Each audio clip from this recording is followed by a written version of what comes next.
Estamos dando início a mais um Jornal AG News, ao vivo para o nosso querido telespectador. Informando que nós estamos transmitindo ao vivo no nosso canal 141, AGTV, na maior plataforma de TV streaming, a Soul TV. Basta baixar o aplicativo Soul TV na sua TV Smart da marca LG ou Samsung e assistir a TV aberta do futuro com mais de 190 canais. Nós vamos hoje receber no nosso jornal, no primeiro bloco, a nossa querida vereadora de Porto Alegre, Cláudia Araújo, informando a situação atual e as experiências do que ela tem presenciado na calamidade que se instaura em Porto Alegre e em todo o estado do Rio Grande do Sul.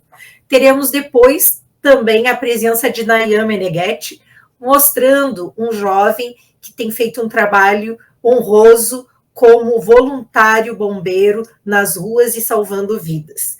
Após teremos os episódios da nossa querida Diorlinda Viborosa, que vem para alegrar a nossa programação.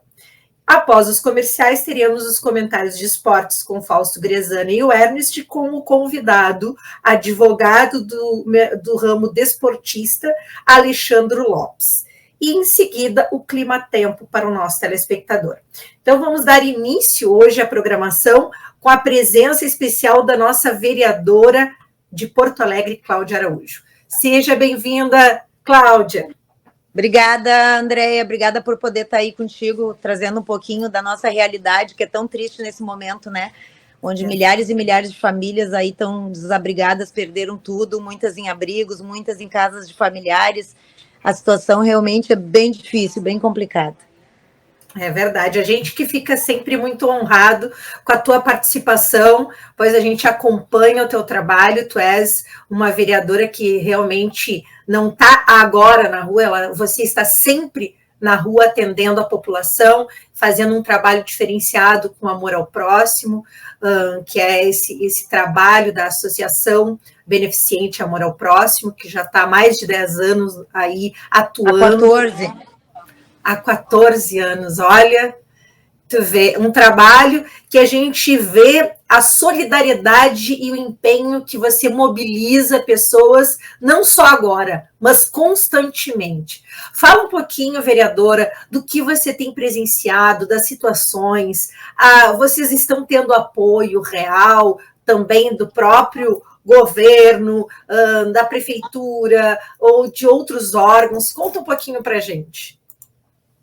Na verdade, a gente fez uma opção, né? Porque a gente não consegue ajudar todos, porque são muitas pessoas, como eu disse, milhares de famílias que estão desabrigadas, que perderam tudo. A gente começou a receber agora, desde ontem, vídeos das pessoas entrando nas suas casas, voltando para casa e desesperadas, porque perderam tudo, tudo. É assim, é muito triste o que a gente tem visto.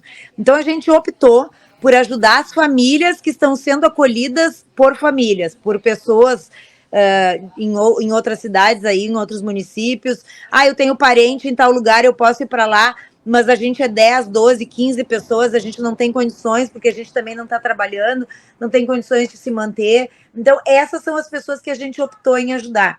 A gente sabe que a demanda é muito grande, que tem pessoas que não estão conseguindo trabalhar, essas a gente, infelizmente, não está conseguindo dar assistência como a gente gostaria. Mas nós estamos atendendo aqui na sede do Amor ao Próximo, na Zona Sul, 100 famílias em média por dia, que vêm precisando de coberta, precisando de roupa quente, de calçado, de alimentação, de material de higiene, de diversas necessidades, água, leite.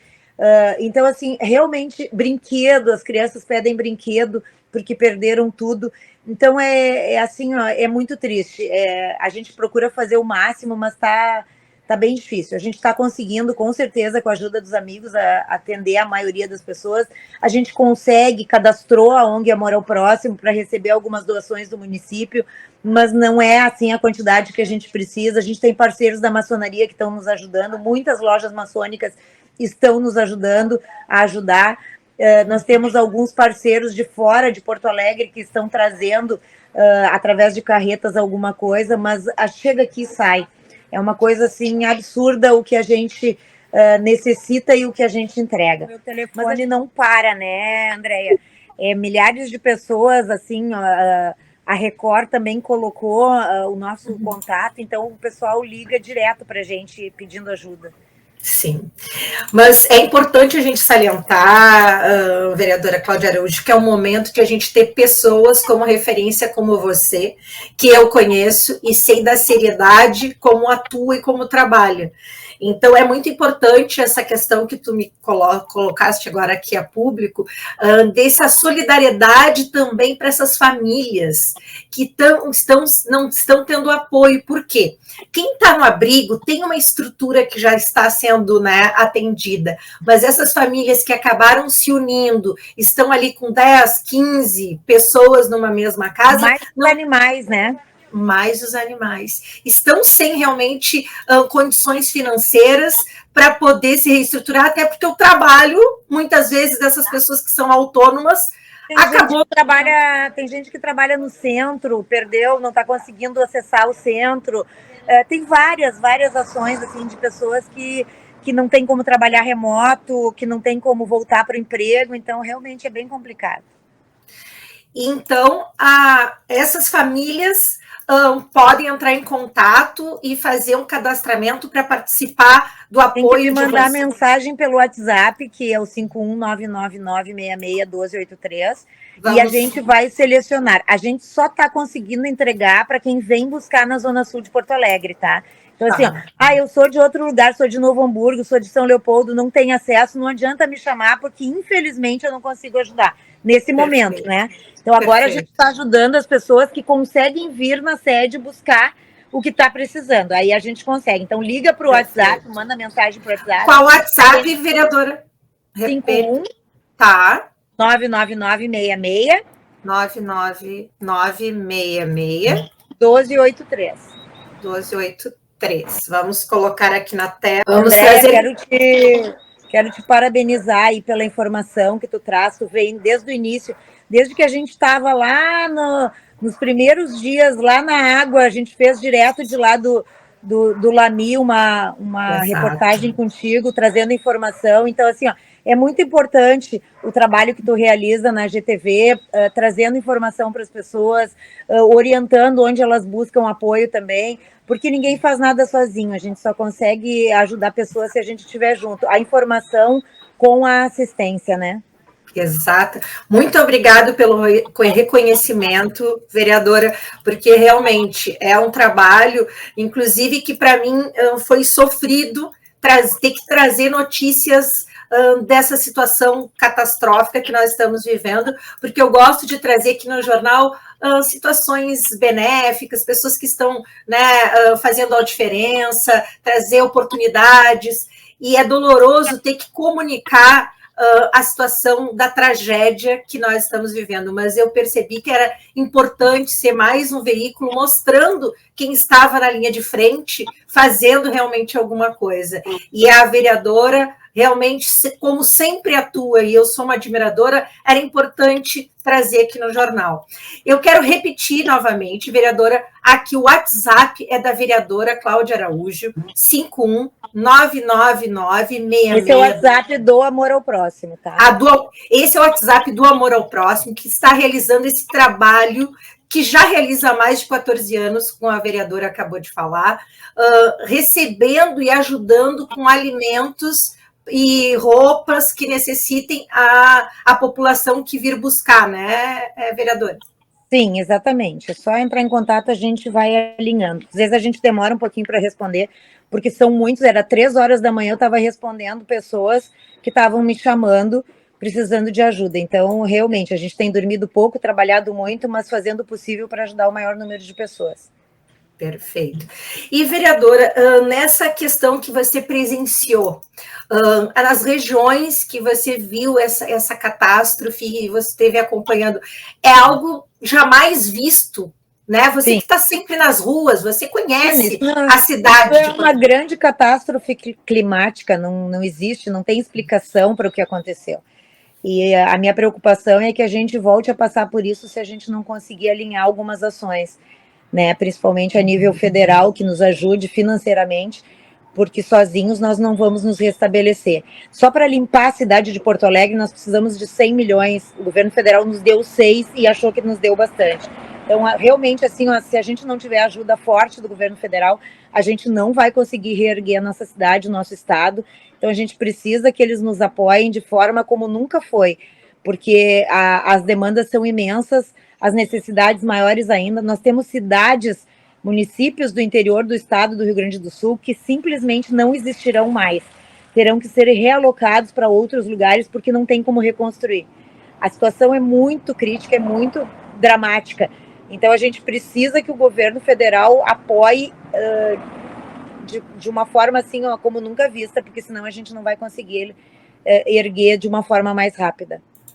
Muito importante a tua colocação, vereadora, porque a gente vem acompanhando as falas, né, os pronunciamentos, tanto do governo federal quanto do governo estadual, e eu vejo realmente uma dificuldade gigantesca do governo federal ajudar realmente o nosso estado.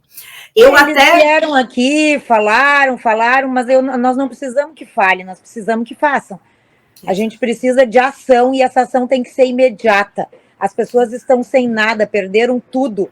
Então, assim, a ação tem que ser desburocratizada e rápida. É isso que a gente precisa nesse momento. E, infelizmente, eu vejo que está tendo uma morosidade muito grande dessa ação. Inclusive, acompanhei ontem a fala do governador Eduardo Leite, que tem se mostrado realmente empenhado em construir junto com todos para não criar uma dificuldade política nesse momento. Mas a gente percebe até que ele está tendo dificuldade. Mas a gente vê uma politicagem muito grande num momento extremamente difícil. As pessoas vêm aqui, eu não cadastro ninguém. O que tu precisa, de onde tu é e aonde tu estás. Porque neste momento a gente não pode politizar isso, porque senão aí é o fim dos tempos, né? E muita gente está fazendo disso uma politicagem.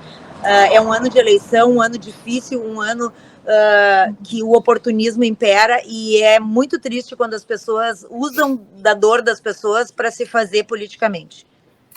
E, infelizmente, vereadora, está acontecendo, eu tenho recebido denúncias sobre isso, estou ainda investigando algumas questões para trazer aqui a público, mas já e realmente escutei que muitos lugares existe esse controle para entrega até de alimentos para as pessoas.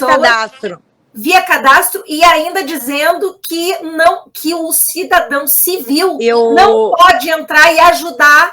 Eu faço foto de todas as nossas entregas, porque eu acho que é importante a gente prestar conta para as pessoas que estão nos doando. Então, a gente fotografa tudo que a gente recebe e tudo que a gente entrega. Este é o único controle que a gente tem, porque eu não tenho tempo de fazer cadastro para burocratizar um momento tão difícil das pessoas. Exatamente. E, infelizmente, o que me chegou ainda é que esse controle, e não deixando que seja visto que pessoas civis estão colaborando, que tem que passar por uma ordem, uma regra interna em alguns locais, é justamente para levantar a bandeira de um ou de outro. Então, infelizmente, isso vem acontecendo e tem muita... As pessoas passam por problemas, por dificuldades e não aprendem. O ser humano tem muito para aprender. Muito. É como a vereadora disse, infelizmente tem aquelas pessoas que precisam e utilizam da situação para se autopromover. E é uma tristeza, porque nós estamos vivendo uma situação, como você disse, que não existe histórico, não existe, não há um momento realmente de politizar, é o momento de entrega e momento de tentar restaurar a nossa cidade e as cidades no interior, porque vem chuva, nós estamos no inverno, né, vereadora? Sim. Então, a gente fica preocupada que essa questão dessa morosidade do governo federal, dessas medidas, elas são morosas justamente, e daqui a pouco enche de novo, e aí? Cadê, né, a situação? Exatamente. Muito complicado, mas vamos seguir trabalhando, né, Andréia? Vamos seguir ajudando as pessoas e vamos buscar dentro da política pública um apoio, um suporte para que isso não volte a acontecer, né? Exatamente. Vereadora, quero agradecer muito a tua participação, porque a gente gosta de trazer pessoas que vestem realmente a camiseta, estão nas ruas e já realizam um trabalho solidário. Tu estás aí executando o que tu já realiza há mais de 14 anos. E no momento bem difícil da minha vida também, né?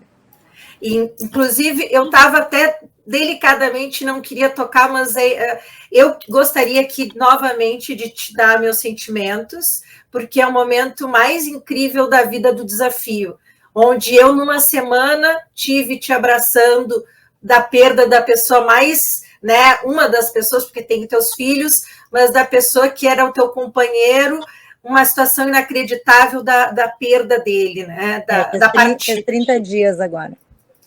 Tu imagina, e tu não Dias pôde... depois a gente começou tudo isso, porque a gente já está há 20 dias, 21 dias aqui na função, né? Então, não deu tempo nem de parar para pensar.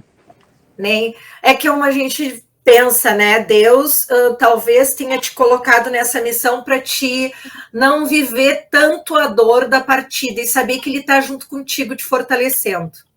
Seguimos em frente. Eu sei que Ele está bem. Com certeza.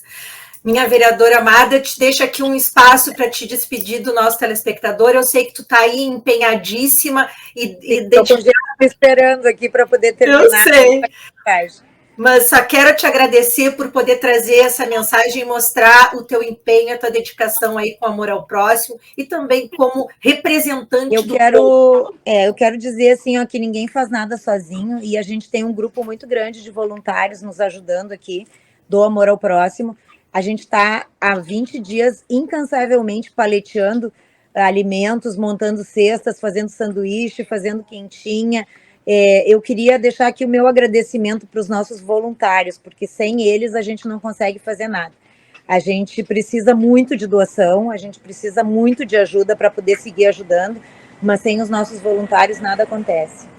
Exato. Vereadora, muito obrigada pela tua participação e contamos logo que puderes retornar para seguir nos informando e trazendo a informação para a população do nosso Brasil. Obrigada, Andréia. Um beijo grande e força aí, vereadora. Beijo grande. Bom, eu vou aqui mostrar para o nosso telespectador o Instagram do Amor ao Próximo. Aqui nós temos o Instagram do Amor ao Próximo, é abap.amoralproximo. Siga, acompanhe aqui a nossa vereadora e a equipe sensacional que acompanha e ajuda. Então, siga. Se você quer ajudar, se você quer ser um solidário, apoiar, entre em contato e fale com a Associação Beneficente Amor ao Próximo.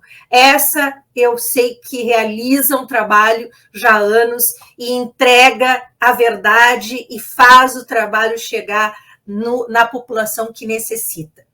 Nós vamos agora para um breve comercial e nós já voltamos com um episódio da nossa querida Diorlinda Viborosa até receber o nosso querido Nayan, que estará aqui junto conosco.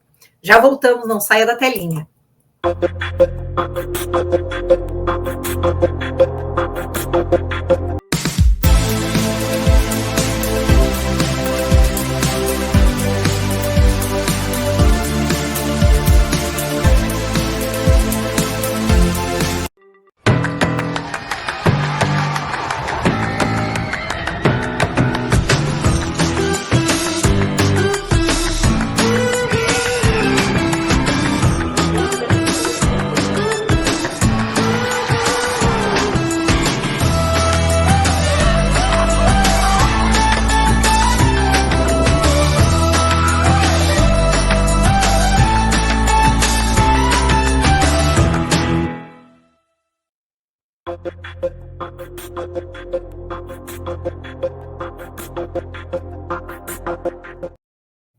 Estamos de volta e agora nós vamos para os episódios da nossa querida Diorlinda Viborosa, aqui sempre aprontando.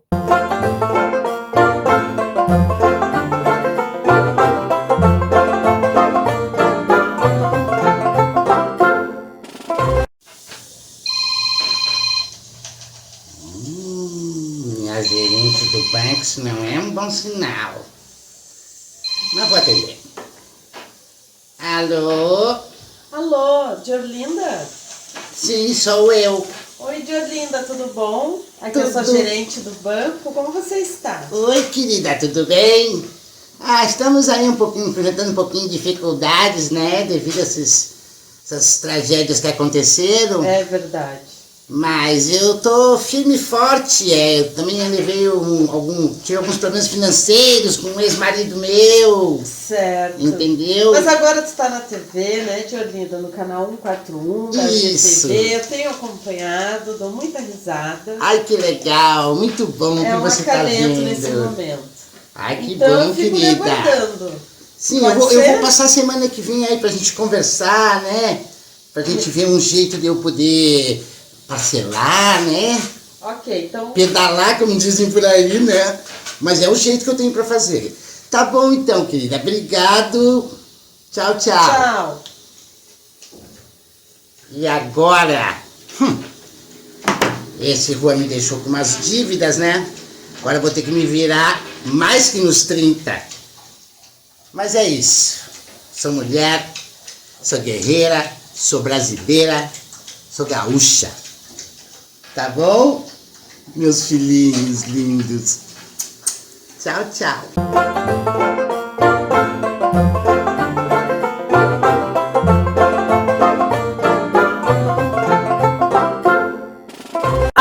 Nossa querida Diorlinda, ela diverte, ela é sensacional. Tu viu, agora, coitado, né? Na situação endividada, o banco atrás da Diorlinda, mas tudo isso culpa do Juan. O Juan é o ex-marido falecido, né? Que deixou ela cheia de dívidas. Era um homem que tinha condições, mas no fim deixou ela cheia de dívidas. Tadinha da Diorlinda. Vamos ver o que acontecerá no próximo episódio.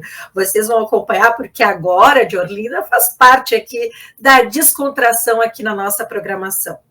Bom, nós vamos trazer aqui as imagens de um rapaz, né, que vem realizando um trabalho fantástico, que é o Nayan Meneghetti.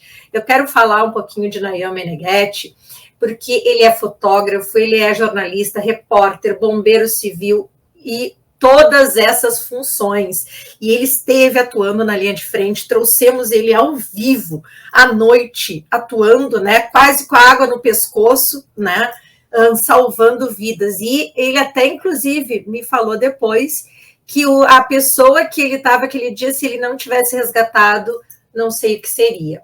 Então, aqui imagens, né, da equipe, o pessoal deles ajudando nas ruas, imagens de foto, uma imagem que a gente poderia dizer muito bem feita, bonita, mas a gente pode ver que esse reflexo dessa água é a dor, que a gente vê essa imagem linda da estrutura arquitetônica da antiga prefeitura de Porto Alegre. É muito triste observar imagens de ruas completamente alagadas, um espelho d'água num momento que é uma catástrofe. Mas aqui nós vamos trazer um pouquinho das imagens e... No corredor humanitário. Aqui é aquela passarela, né, que foi o corredor humanitário que a Prefeitura de Porto Alegre realizou para poder ter entrada e saída de Porto Alegre, que nós estávamos sem entrada e saída.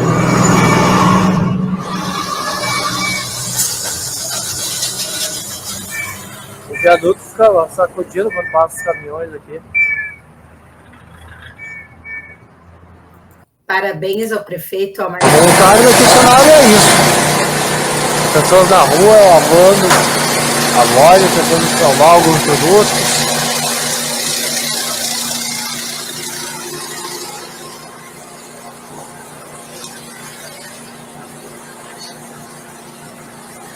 Voluntário daqui cenário é isso. Muito triste ver, né, a nossa...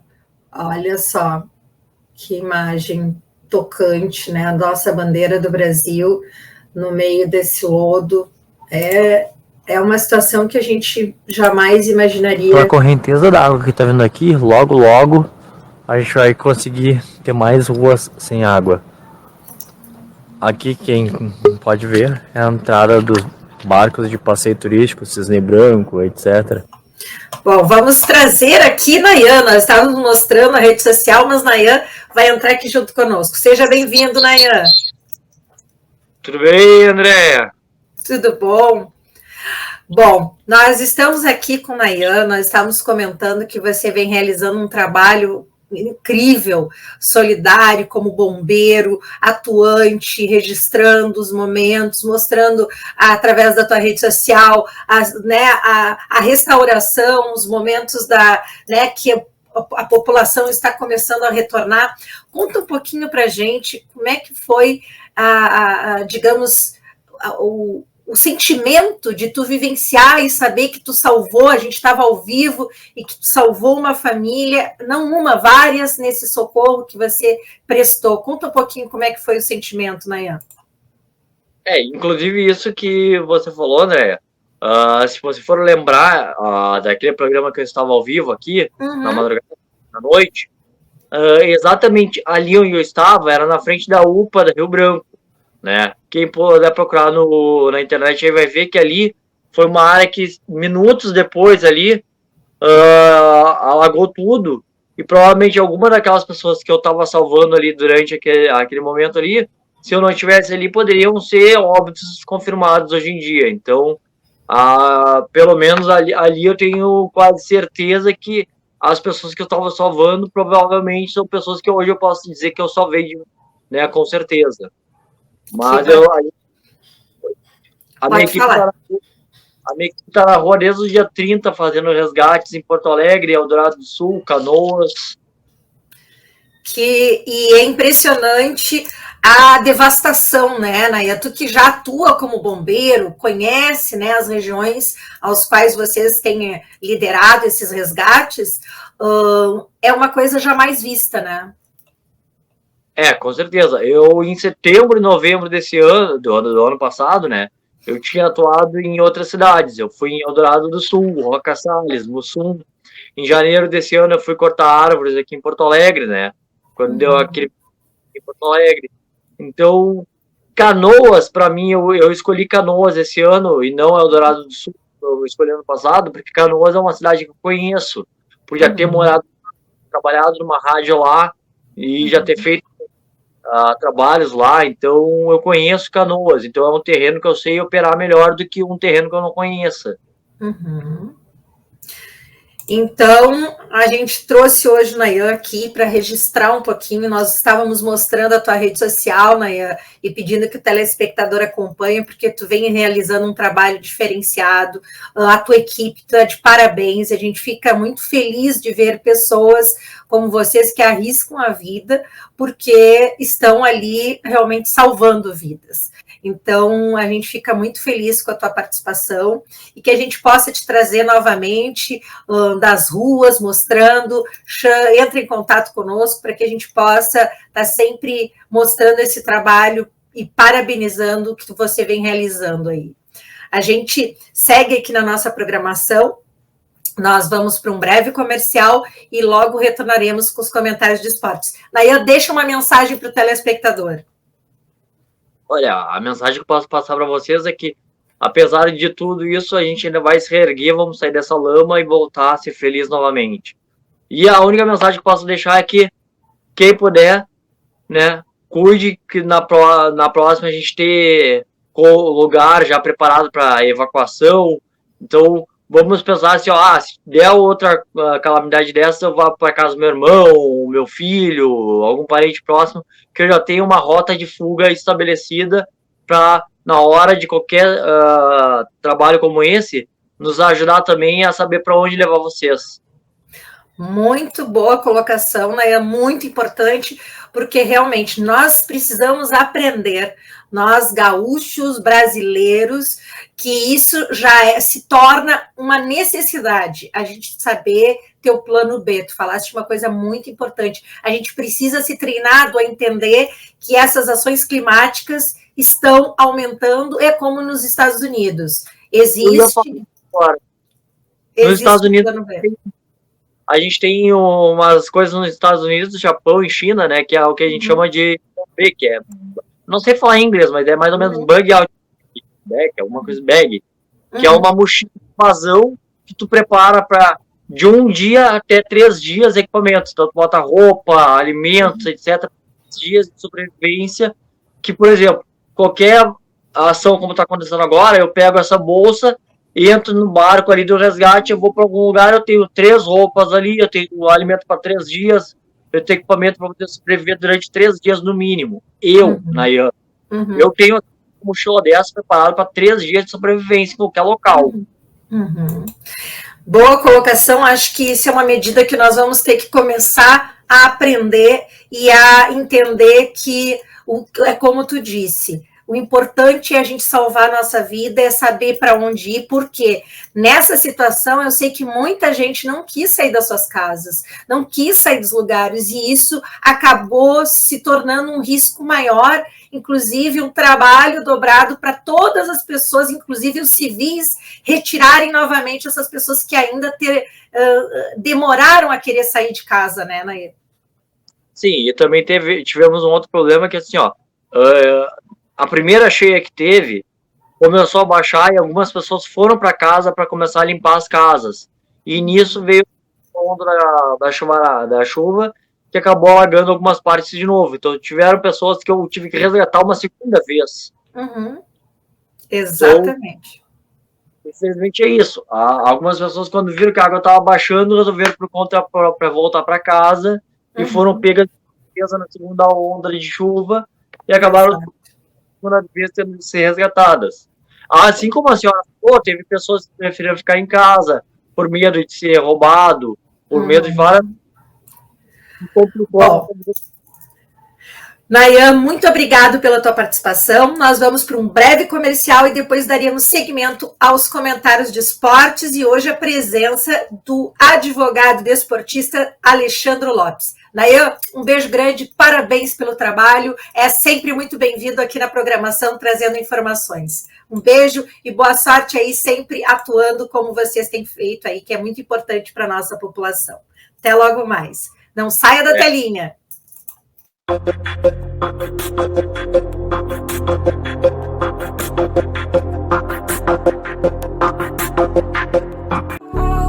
Ótica Débora Ribeiro, Porto Alegre, localizada na Rua Santana 1069, com estacionamento no local em frente à loja.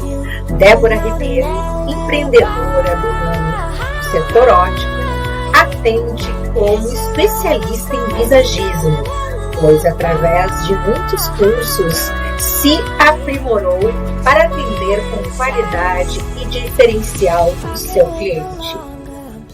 Visionária no mercado do setor óptico, não só atende com a necessidade da saúde visual, mas também com a qualidade da entrega de um acessório adequado para o formato do seu rosto, tanto para homens e mulheres.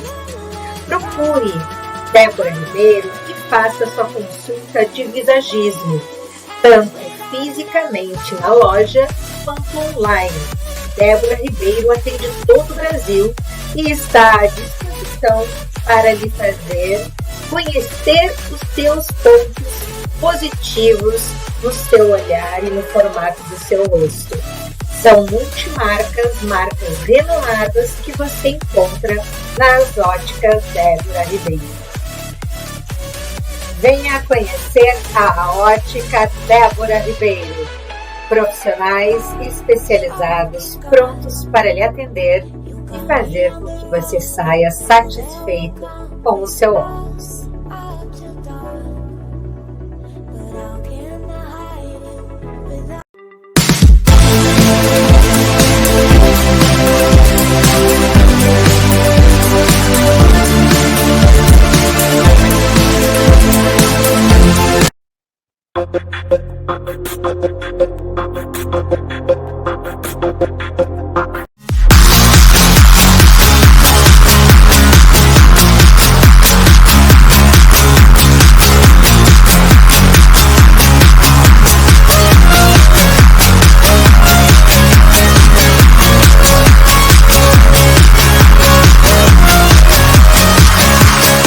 Estamos de volta dos comerciais e nós vamos agora para os nossos esportes. Seja bem-vindo, Fausto Grezana, nosso comentarista.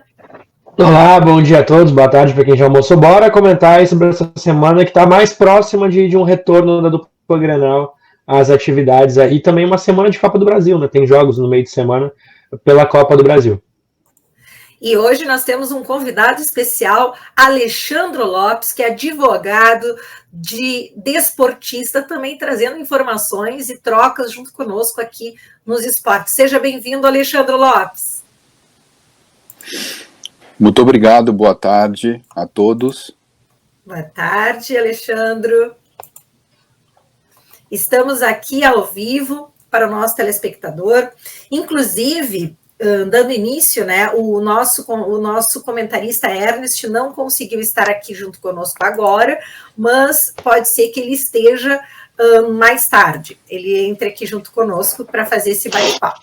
Inclusive, hoje o convidado, Alexandre Lopes, é justamente, Fausto, por aquele comentário que nós fizemos sobre a questão da CBF estar dificultando, né, a questão da prorrogação antes da situação e que o Rio Grande do Sul estava sendo prejudicado quanto à questão do campeonato.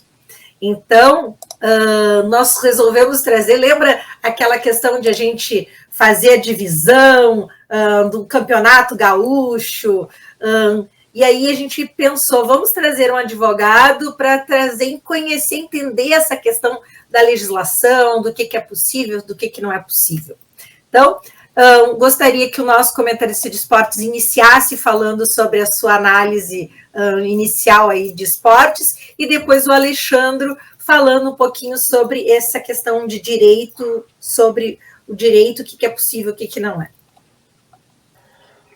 Bom, o Ernest levantou a bandeira no último programa, né, no penúltimo, na verdade, com a hipótese de a gente ter a gente já levantou a hipótese, na verdade, de o Campeonato Brasileiro ser meio que setorizado, né, meio que regionalizar eles em alguns campeonatos. Acho que isso seria benéfico para a categoria de base e tudo mais, na questão de impulsionamento dos jogadores brasileiros. Mas a bandeira que a gente levantou era como seria na prática e se existe a possibilidade, aí na parte técnica o Alexandre pode nos explicar melhor isso, até para a gente não falar nenhuma besteira, quando assuntos que a gente não tem total capacidade para comentar, a gente às vezes faz um comentário meio passional e não sabe essa parte mais jurídica. A ideia que a gente teve, olhando como estava acontecendo o tratamento da CBF aos clubes gaúchos e digamos que a falta de imposição da CBF, quanto até a manifestação de alguns clubes no Brasil que eram favoráveis à parada, a gente levantou a ideia de uma possível divisão no campeonato e a gente criar um campeonato gaúcho que fosse considerado o nosso campeonato nacional. Digamos que nos moldes do campeonato uruguaio ou algo do tipo, mas que fosse algo meio que separado. Eu até naquele momento, eu lembrei um episódio que aconteceu na Espanha, que lá existe aquela discussão eterna, né, e todo ano gera multidões nas ruas na Catalunha pedindo a separação da Catalunha da Espanha. E naquele momento, não me lembro, o presidente em exercício do Barcelona, ele levantou a hipótese do Barcelona não jogar a La Liga, que é o campeonato espanhol, a organização do campeonato espanhol, e naquele momento se cogitou até uma hipótese pequena, obviamente, mas que o campeonato francês até virou uma repercussão, o campeonato francês abraçaria o Barcelona para o Barcelona jogar o campeonato francês.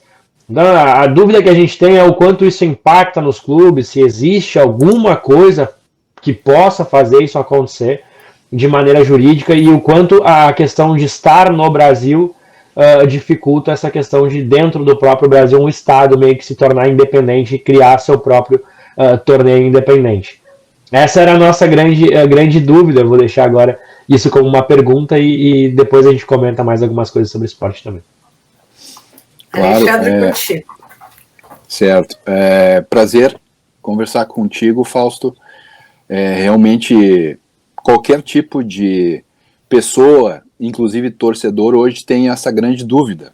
como se dará o Campeonato Brasileiro a partir dessa pequena paralisação que ocorreu na semana passada, se eu não me engano, né? Foi a decisão tomada de paralisação de 2 rodadas, mas isso não soluciona o problema. Evidentemente não soluciona o problema para quem quer que seja para a própria CBF, como organizadora e promotora do evento, seja para os clubes que estão participando desse campeonato da Série A.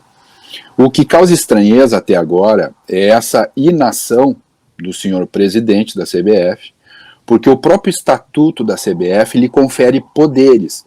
Não obstante haja ou não haja uma disposição clara desse evento que ocorre no estado do Rio Grande do Sul e gera, assim, efeitos nacionais, não só no aspecto esportivo, mas econômico, ele tem poder suficiente de convocar uma Assembleia Geral, não essa com a composição desse grupo técnico, ou seja, uma reunião técnica que se dará agora dia 27 de maio, mas uma Assembleia Geral extraordinária para tratar especificamente desse assunto. Isso não ocorreu até agora. Essa questão de tentar uma divisão ou uma separação de clubes no intento de organizar um campeonato paralelo ou em separado da organização desse campeonato brasileiro que está em andamento é possível, porque a própria Lei Pelé, a nova Lei Geral do Esporte, o próprio Estatuto da CBF prevê a organização em ligas. Basta nós lembrarmos, em 2015 havia a Primeira Liga, tu deves lembrar, Fausto, da promoção Sim. daquele campeonato que durou, salvo engano, 2 anos. Evidentemente que por falta de recursos financeiros eles não conseguiram atingir o que havia sido planejado em termos de direitos de transmissão e infelizmente aquele campeonato sucumbiu financeiramente. Não houve um apelo comercial suficiente para que houvesse a adesão de torcidas, inclusive de canais de televisão, para promover aquele espetáculo que a Primeira Liga almejou à época. Então, é possível, sim, a organização de clubes que, na terminologia técnica, entidades de prática esportiva, conforme a lei apregoa, de organizar, sistematizar e estruturar um campeonato paralelo. Ocorre que, porque eu usei o exemplo da Primeira Liga, isso vai ter repercussão financeira, vai haver recursos financeiros suficientes para suportar, porque há o problema de logística no estado do Rio Grande do Sul.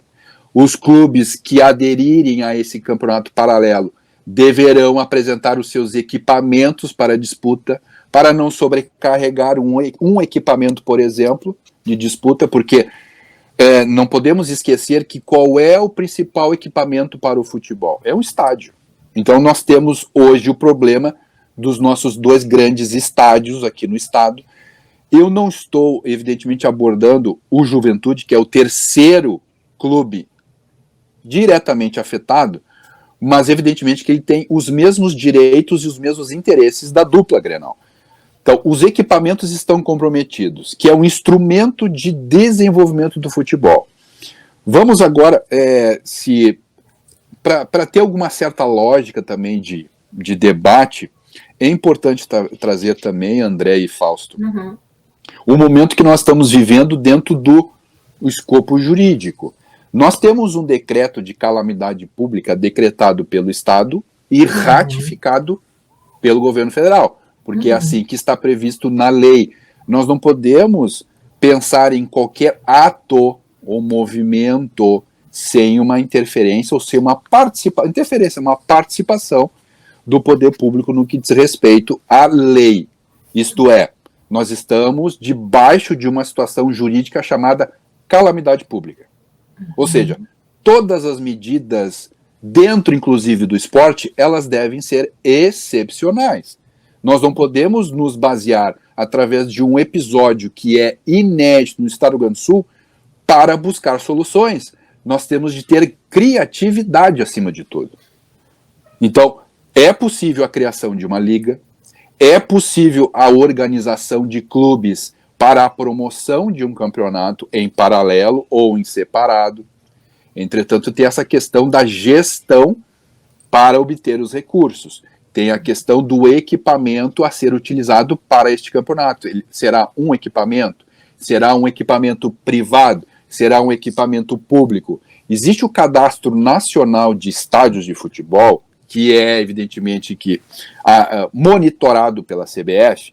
A última atualização dele é de 2016. Não que tenha havido construções ou novas estruturas criadas desse período de 2016 até aqui, mas serve como um cenário, um balão de ensaio para nós buscarmos uma solução de equipamento. Praticamente 60% dos equipamentos do Brasil, eles são privados. Entretanto, dentro de um universo extremamente pequeno, que são os grandes estádios, praticamente metade é do poder público. Ou seja, o poder público tem a obrigação também de oferecer o instrumento para a prática do futebol. Maracanã está concedido, é uma concessão pública. Mineirão é uma concessão pública. Todas as arenas da linha do Nordeste, Norte e Nordeste do país, todas são equipamentos públicos. Não precisamos lembrar, né, da Copa de 2014, todas as arenas construídas são instrumentos públicos.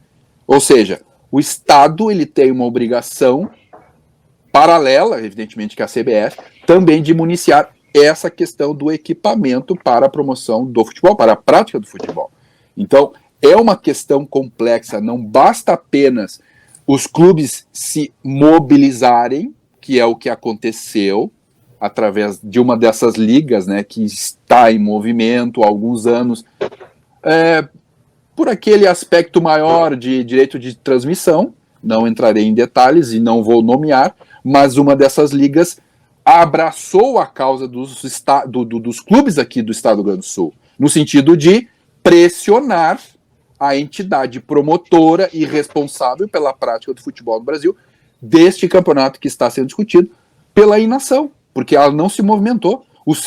Repito, o presidente desta entidade já devia ter tomado a sua primeira providência lá no início do mês. Não agora, em razão dessa comoção nacional que houve, e evidentemente que deve ter havido pressões de toda a ordem, inclusive o Ministério do Esporte está também solicitando, suscitando a paralisação. Ou seja, são forças externas, de fora para dentro, que está havendo essa pressão, e não uma ação deliberada da CBF em nome dos clubes. Lá no estatuto da CBF, inclusive, há uma previsão, há uma disposição em que a CBF, e isso, se eu não estou equivocado, já está sendo debatido pela imprensa esportiva, no sentido da CBF prestar auxílio técnico e financeiro aos seus afiliados.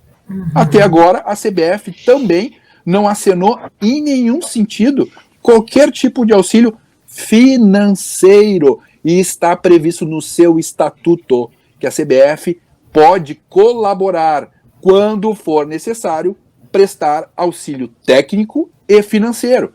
Também não ocorreu até esse momento. Já foi apresentado, inclusive, um cálculo, que eu não sei se ainda é definitivo ou não, por um dos clubes aqui da capital, que o prejuízo gira em torno de 35 milhões. Isto é, onde está a presença da entidade máxima que organiza o futebol brasileiro? Essa é a grande pergunta. E não se é possível a mobilização dos times A, B, C ou D. Isto é possível, está dentro da lei, está dentro da Lei Geral do Esporte, está dentro da Lei Pelé, é uma previsão do Estatuto da CBF. Normas existem que podem amparar essa iniciativa. Entretanto, isso deve ser planejado, porque logo ali, essa solução, eu não estou criticando essa solução, estou apresentando alguma visão ou perspectivas. Esta solução pode não servir adequadamente ao propósito que ela hoje possui. Porque a entidade máxima, ela é a responsável por tudo que ocorre. Nós não devemos esquecer isso. Ou seja, ela não está colaborando comigo, ela não está me auxiliando vamos então esquecê-la e partir com iniciativas próprias. Isto é também uma solução. Mas devemos começar pelo o básico. Ela tem obrigação estatutária, existem os princípios dentro da lei, o próprio Código da Justiça Desportiva prevê como um dos seus princípios máximos da ordem e disciplina de todos os campeonatos da CBF, que o princípio maior, que isso não está na lei, está no Código Brasileiro de Justiça Desportiva, que é o pro competitione. O que significa isto?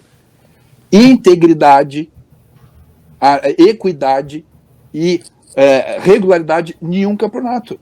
O Campeonato Brasileiro perdeu tudo isso. Ele não é mais equilibrado, ele não é mais íntegro e ele perdeu a sua continuidade. Ele está paralisado. Então, até um princípio da justiça desportiva está afetado pela situação atual. E outra necessidade de esclarecimento, voltando à questão legal do Estado atual, da realidade atual do Estado do Rio Grande do Sul, que nós estamos, repito, sob o guarda-chuva de uma excepcionalidade da lei intitulada calamidade pública. Isso não é um discurso, isso não é teoria, isso não é um conceito, isso está na lei. Está no decreto-lei de 2010. E lá está conceituado, inclusive, o que é desastre. Porque, vamos lá, a mídia, de forma assodada, não toda ela, fala em, vamos lá, não sei o que é ambiental, vamos lá, estão lançando vários termos para determinar o que está acontecendo. Não, calamidade pública está na lei, o conceito de desastre está na lei, o conceito de situação de emergência está na lei, e calamidade pública. Calamidade pública que nós estamos vivendo, ou seja, o Estado não teve o poder de resposta a uma situação anormal de forma total. Isso é calamidade pública. E se isso vale para toda a sociedade civil organizada, para um Estado inteiro, deve ser empregado também em qualquer atividade econômica, inclusive o esporte, o futebol. Ora, o futebol ele não anda sozinho, ele não é algo isolado, ele não é algo que acontece sem nenhum efeito ocasionado por algo que todo o Estado está sofrendo. Essa é a minha crítica à forma como a CBF está tratando deste assunto. A CBF está, até o presente momento, de forma alheia, alienada a tudo que está acontecendo no nosso Estado. Repito, essa iniciativa que está sendo promovida, que está sendo estudada, desenhada, debatida, ela pode acontecer.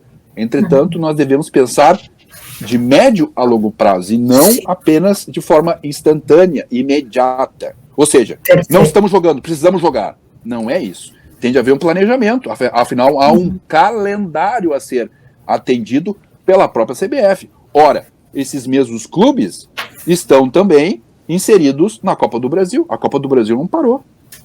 Existem os campeonatos promovidos pela Comebol, que ainda há uma ausência, uma falta de gerência da CBF em agir em nome dos seus filiados, Esporte Clube Internacional, Grêmio Futebol Porto Alegrense e Juventude, no sentido dos outros campeonatos, mas principalmente no sentido dos campeonatos internacionais promovidos pela Comebol. Ou seja, os dois clubes tiveram de sair da sua sede, que é privada, é de sua propriedade, às suas expensas, Inter e Grêmio saindo daqui às suas expensas, para treinar, para poder disputar um campeonato que está em andamento, que a Comebol ainda não tomou nenhuma decisão a respeito, também sobre o mesmo problema. Ou seja, o mesmo problema que os dois clubes estão sofrendo, mas gerando consequências distintas. Onde está a lógica, onde está o sentido disso?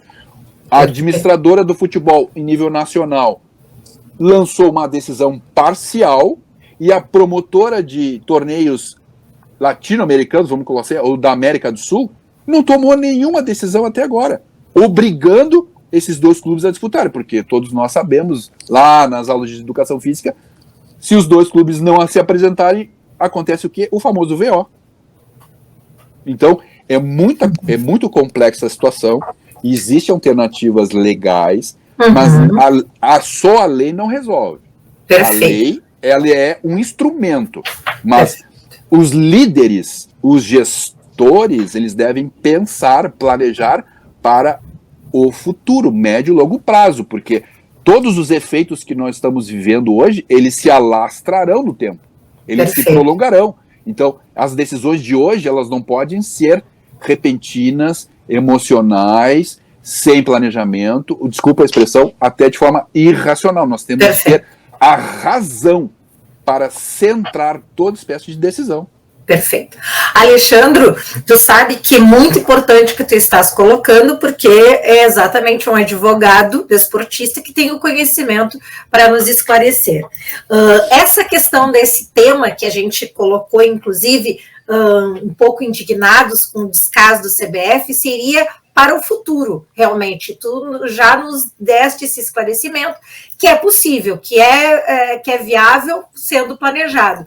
A ideia não era realmente que isso se tornasse realidade agora, nesse momento, mas sim para mostrar para um futuro que a CBF, com esse descaso, ela faz com que a gente entenda que os times do Sul não têm valor nenhum para o campeonato, porque com a situação de calamidade que se instaura dentro do Estado inteiro, não é uma situação individual, é o Estado inteiro, como tu disse, calamidade pública para o Estado, não é um município. Então, é uma situação realmente que a CBF está pecando na sua conduta, como tu disse, que está, inclusive, no Estatuto. Eles deveriam, sim, estar realizando, era uma assembleia para pensar em conjunto como realizar ou como prorrogar esse campeonato.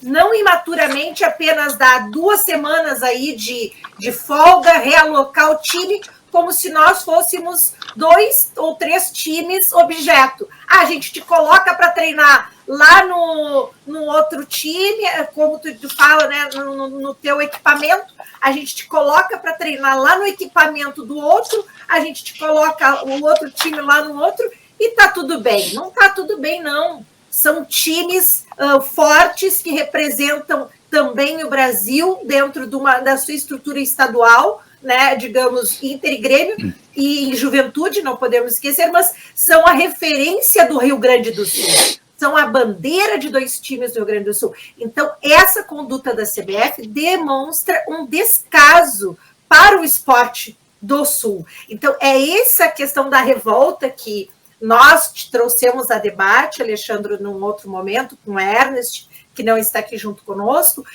que nós teríamos que pensar para um futuro, já que nós não temos essa consideração de um campeonato sério, de nós mesmos procriarmos um novo campeonato que tenha uma questão de respeito. Mas seria mais te dar uma síntese, porque é muito importante a gente trazer essas análises, essa troca. Segue aí contigo, Fausto. Não, na verdade, a gente não levantou essa hipótese agora, nos momentos de calamidade. Na verdade, a gente levantou até quando a gente estava criando o bolão, na primeira rodada do Campeonato Brasileiro.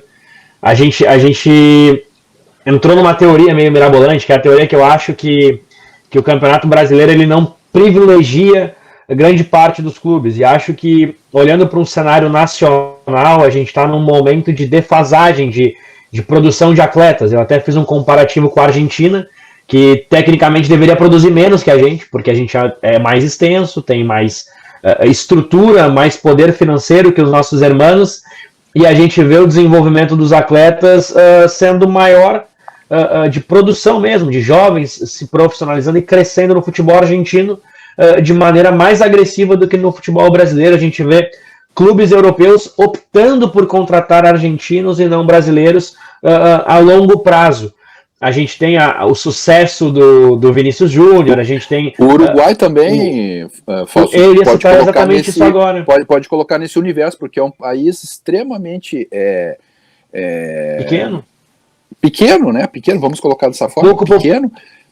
E tem população também. E tem atletas, porque eles têm lá um sistema de formação de atletas muito interessante, mas eu não vou te interromper. Vai lá.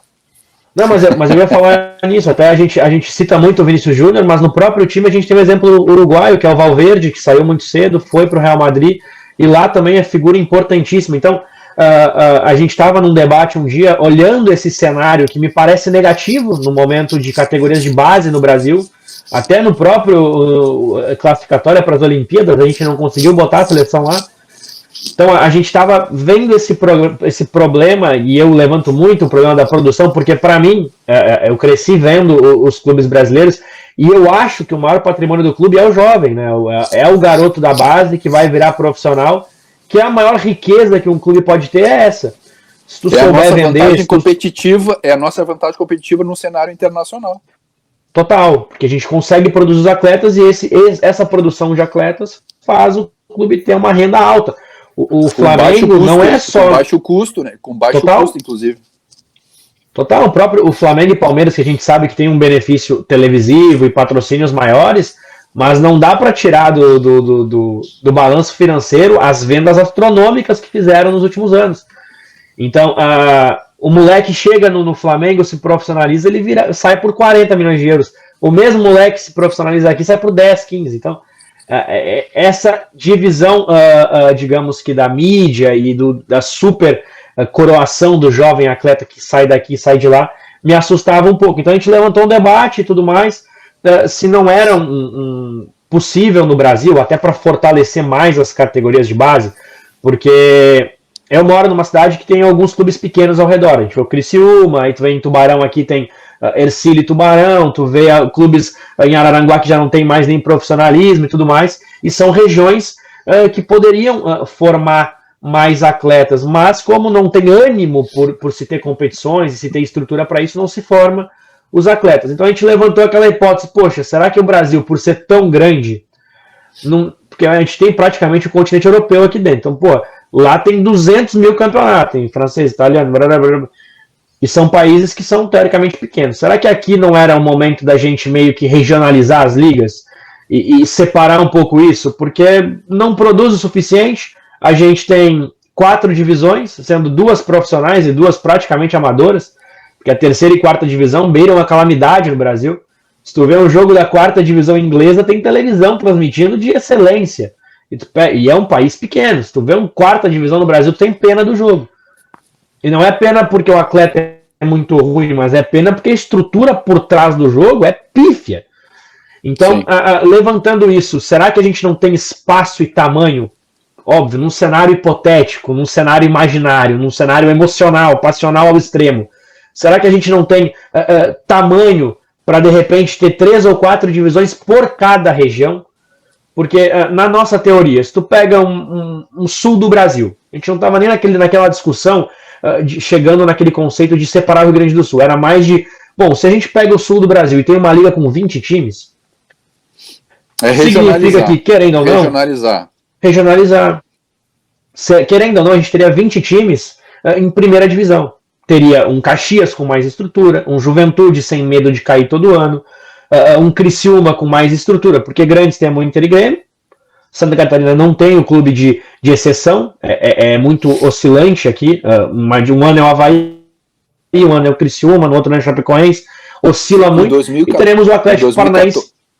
Em 2014, se eu não me engano, tinham 4 ou 5 na Série A, não era isso?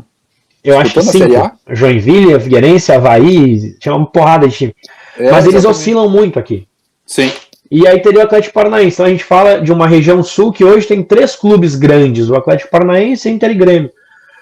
E aí se tu bota na nossa ideia, 20 equipes, olha o que tu potencializa esses clubes. A gente nem entrou naquela parte de, tem que ser comercial o suficiente para poder vender isso aqui. Tem também, porque não é fácil vender uma liga onde não tem Flamengo e Corinthians, Palmeiras, Atlético Mineiro, Cruzeiro. Mas olhando para um conceito de formação de atleta, que era o nosso debate naquele momento, a gente queria que tivesse mais estrutura nessas regiões. Porque não se pode produzir tão pouco atleta num país que a gente considera o país de futebol. Exato. E não consegue dominar as competições de base mais. A gente vê até Equador e Colômbia crescendo nas competições de base. A gente vê a Venezuela dando trabalho, que são países que estão pouquíssimo desenvolvidos nessa questão futebolística. dando um trabalho para o Brasil que não era o trabalho que a gente poderia passar com todo o talento que se tem aqui. Então a gente meio que queria e levantou essa ideia de regionalizar um pouco para esses clubes pequenos, que também poderiam ser clubes formadores, porque eles param de ser formador porque o atleta desanima de jogar no clube pequeno porque se não chegou no grande. Não tô no Inter e no Grêmio, não serve mais. E esquece que se o cara tiver uma estrutura para profissionalizar no Ipiranga de Erechim, num Cruzeiro, lá na frente pode virar um bom atleta. A gente tem N exemplos de atletas que chegam ao seu ápice da base com 21, 22. Eles não têm aquele lampejo dos 17, mas ele chega num momento melhor com 22. E tu pega o próprio exemplo do Inter. O Johnny, quando surge no Inter, oscila pra caramba, chega aos 20, 21, vira titular do meio campo e hoje, ele depois de uma temporada no Betis, é especulado no Barcelona. Será que se a gente tivesse mais paciência, não teria tantos talentos a mais crescendo? Então, era mais nesse debate da regionalização para estruturar as categorias de base e de maior parte no Brasil, e aí sim ter mais formação de atletas e possivelmente, indiretamente ou diretamente, mais dinheiro nos clubes com mais atletas sendo formados. Era esse o principal debate. Aí quando deu todo o negócio do Rio Grande do Sul, o Ernest estava mais acalorado também. Não, vamos dividir, vamos fazer o Inter e Grêmio, vamos juntar com o Penharol e com o Nacional, tá tudo certo. Então era mais nesse debate, porque é triste para nós brasileiros, esquecendo um pouco de Porto Alegre, ver um cenário tão ruim na produção de atletas. E eu me pego muito nisso, cara, porque eu não vejo mais formação de camisa 10. A gente ainda consegue formar os camisas 8, que são aqueles box-to-box, como chamam na Inglaterra, que são o segundo homem de meio campo. O João Gomes, o Bruno Guimarães, esses caras ainda conseguem ser formados aqui, mas a gente não forma mais lateral, a gente não forma zagueiro de excelência, eles são formados lá fora. Nem é mais aqui. Tu pega o exemplo do Thiago Silva, saiu cedo, Gabriel Magalhães nem profissionalizou direito aqui, o Diogo Carlos, que foi lá para o Sevilha, esses caras nem tiveram formação no Brasil. Teve que ir lá para a Europa se formar. Então, a gente só consegue formar ponta e camisa 8. Então, tipo, criei um pouco essa digamos que, tristeza com a nossa formação dos atletas. E o debate se baseou em cima disso. Então, para resumir o porquê que começou aquele assunto todo. Sim. Mas só interrompendo um pouquinho antes para passar para o Alexandre, mas é justamente isso, Alexandre. Aí veio essa questão da calamidade pública. E aí veio o sentimento, como eu repetindo, o sentimento de descaso com o Rio Grande do Sul, descaso com esses times que são referência por um presidente, por uma administração que seja de uma CBF que tinha que estar, assim, vendo com outros olhos. Não é um time que tu aloca que nem, tipo assim, bota para cá, bota para lá.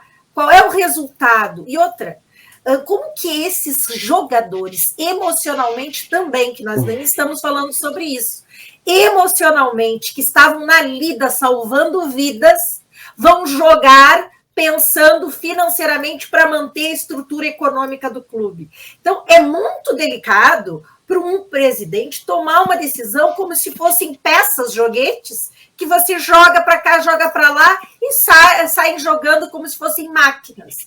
São seres humanos com sentimento, vendo famílias, pessoas destruídas em um estado inteiro, numa situação que hoje nós não temos ainda a dimensão.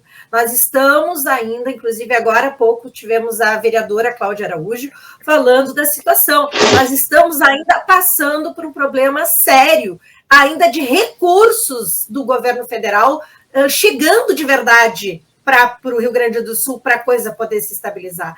Não é uma coisa que vai, são cidades devastadas.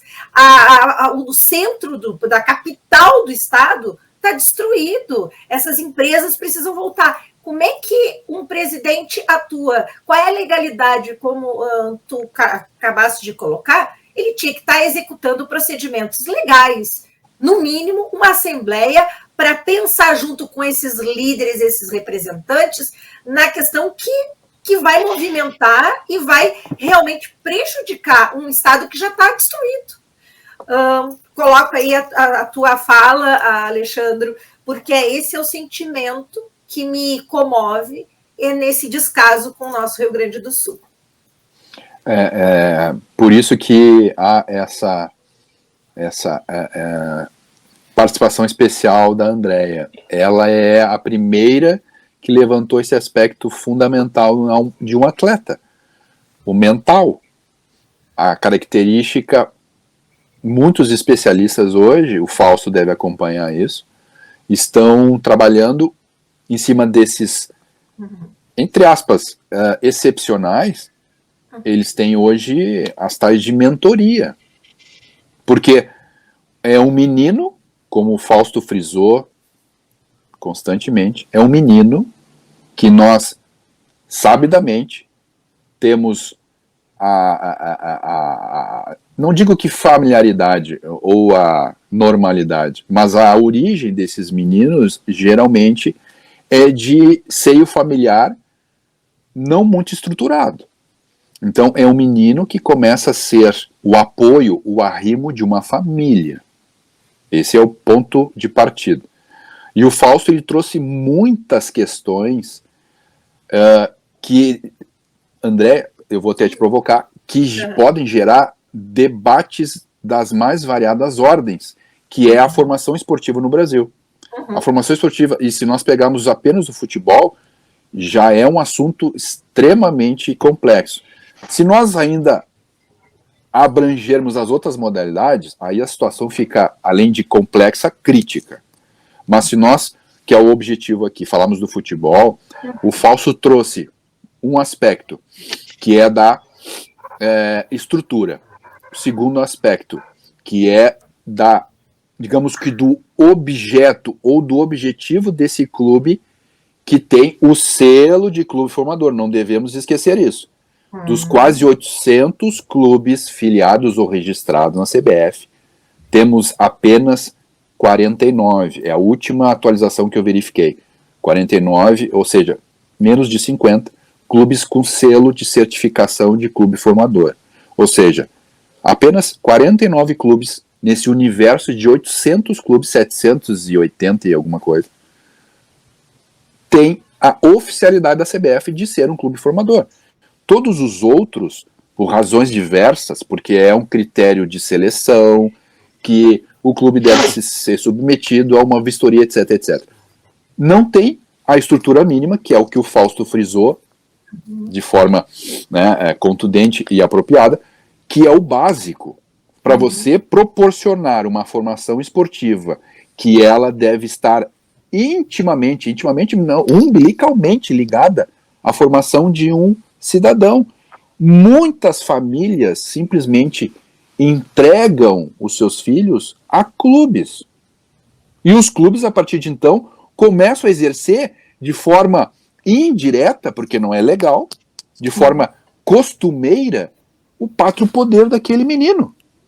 Meninos de 12, meninos de 13 anos, que vêm do Nordeste para o Inter ou para o Grêmio, e ficam aqui até de 14, vamos lá, para ser bem preciso, de 14 anos em diante, porque abaixo de 14 os clubes não têm o direito de alojar, é proibido por lei. Mas a partir dos 14 anos, qualquer menino que venha de qualquer parte do Brasil, o Internacional, o Grêmio, o Juventude Caxias, qualquer clube aqui do estado, pode alojar esse garoto nas suas dependências. E isso é altamente sensível a uma sociedade, porque é a família que entrega uma criança a um clube de futebol. Porque aquela família não tem estrutura, e eu vou ser agora um pouco, vamos lá, sem filtro. E o Estado faliu na assistência. Então, é um clube de futebol que começa a formar um cidadão através do esporte, que é a ferramenta mais eficiente no mundo para tirar um jovem de qualquer perigo da sociedade. É a ferramenta mais eficiente do mundo. Não há discussão sobre isso. O esporte, ele salva vidas. Eu estou usando agora até um slogan já saturado. O esporte salva vidas. Então, a formação esportiva no Brasil, o Fausto trouxe vários aspectos e aspectos para serem debatidos, estudados e até para lançar um plano, por que não, nacional. Eu vou trazer só um pequeno exemplo do que aconteceu comigo há cerca de 9 anos, 9 ou 10 anos. Eu fui convidado por um colega, à época, para nós criarmos um centro de formação esportiva, exatamente o que a gente está conversando, no Paraguai. Ele tinha contato direto com o presidente da República à época, ele tinha negócios com o presidente, negócios inclusive de casas populares, etc. E como ele tinha essa intimidade com o presidente, que ele era um amigo, não digo que um amigo íntimo, mas ele era um amigo que se transformou através dos negócios. Ele era um empresário da construção civil e ele havia sido contratado por aquele país para construir casas populares. O famoso Minha Casa Minha Vida, no Paraguai. E o presidente, à época, lançou para ele um desejo íntimo que ele gostaria de transformar o futebol no Paraguai. No Paraguai.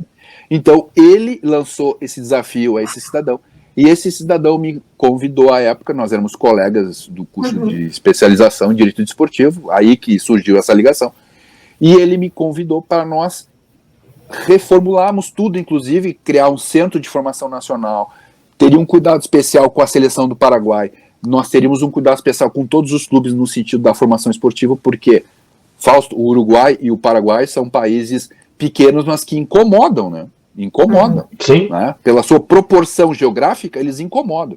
Então, Até o que demais. era necessário? O que era necessário naquela época? Organizar aquela modalidade, através, inclusive, nós seríamos como um braço do Ministério do Esporte daquele país para trazer essa transformação no futebol do Paraguai àquela época. Aí, por razões outras, isso acabou não acontecendo, porque aquela história é política, né?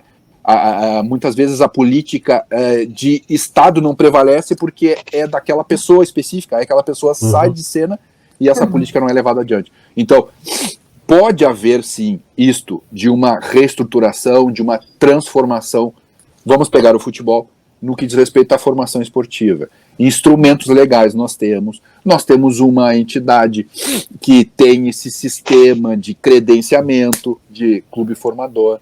Entretanto, existem esses gargalos que devem ser ajustados no que diz respeito à estrutura, organização, união ou aglutinamento dos clubes que têm essa intenção. Porque muitos clubes que têm esse perfil formador, dentro desse mesmo perfil, existem objetivos distintos. Ora, existem os clubes empresa, que nós conhecemos já há décadas. Mesmo antes dessa história de SAF, existem empresas, clubes empresa, o LTDA, limitada, para justamente exercer essa possibilidade negocial. Ou seja, eu quero formar um atleta para negociar com clubes estrangeiros, com clubes fora do país. Então, o clube ele tem que, em primeiríssimo lugar, estabelecer qual é a missão. Finalidade. Qual é a missão? Eu quero ser um clube formador para eu ter o meu ativo valorizado e poder disputar campeonatos com qualidade, ou eu quero apenas formar um atleta para negociá-lo. Então, começa por aí. Tem de haver uma unicidade de interesse ou de objetivo para criar, então, essa nova, digamos, esse movimento de uma remodelação de formação esportiva no Brasil no que diz respeito ao futebol. Material humano existe, o Fausto sabe muito bem disso. O Brasil, desde 2019, eu acredito que até antes, mas o estudo que começou a ser divulgado de forma massiva, ou seja, qualquer um tem acesso, porque a FIFA antes era um pouco chata no que diz respeito ao seu portal. Era só francês, inglês, então as pessoas não tinham acesso. Hoje tem os tradutores automáticos, então tu consegue ler tudo que está lá na FIFA. Então, a partir de 2019, que é vamos trazer para um momento mais recente, o Brasil sempre é o campeão de exportar jogadores. O Fausto deve saber disso. Então, o Brasil ele tem material humano, ele tem notabilidade ou visibilidade, é campeão mundial 5 vezes, tem as tradições do futebol, inclusive em músicas. Então, não tem como não acertar o caminho. Pode ser feito essa revolução e regionalizar o futebol praticado no país. Isso pode fortalecer, inclusive, Fausto, o campeonato nacional, porque tu traz digamos, esse fortalecimento aos clubes também no aspecto financeiro.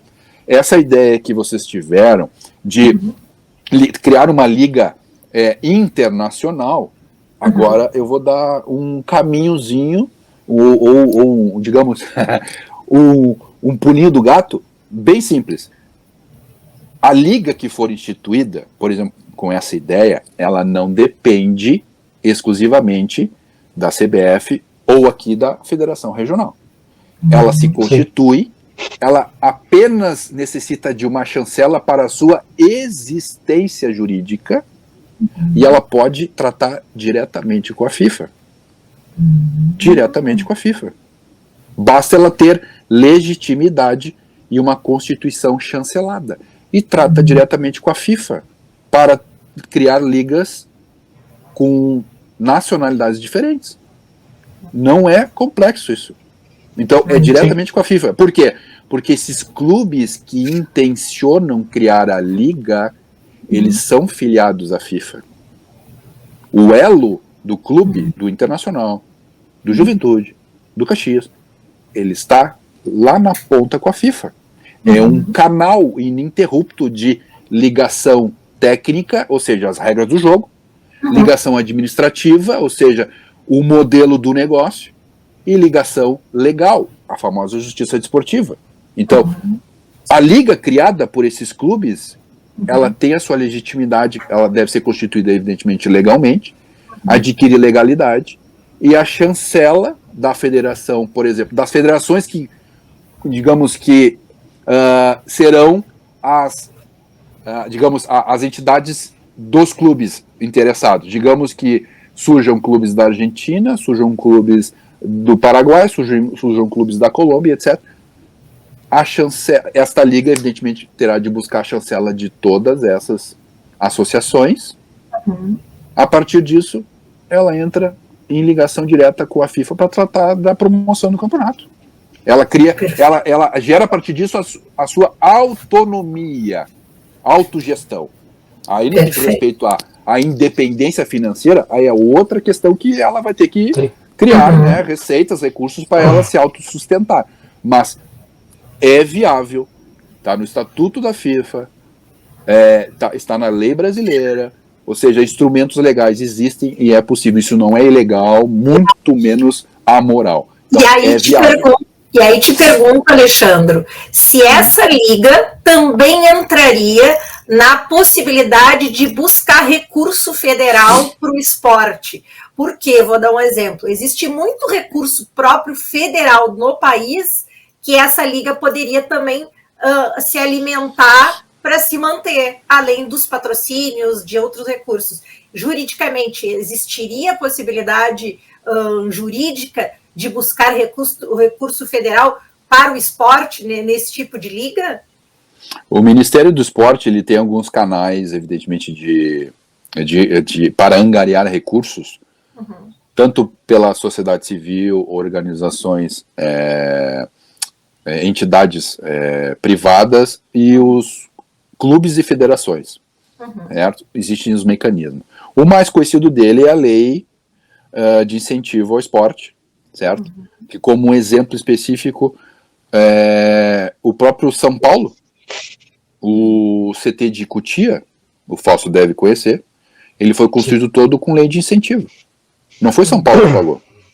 O CT de Cotia, do São Paulo Futebol Clube, um dos clubes com maior receita, foi construído com verba pública.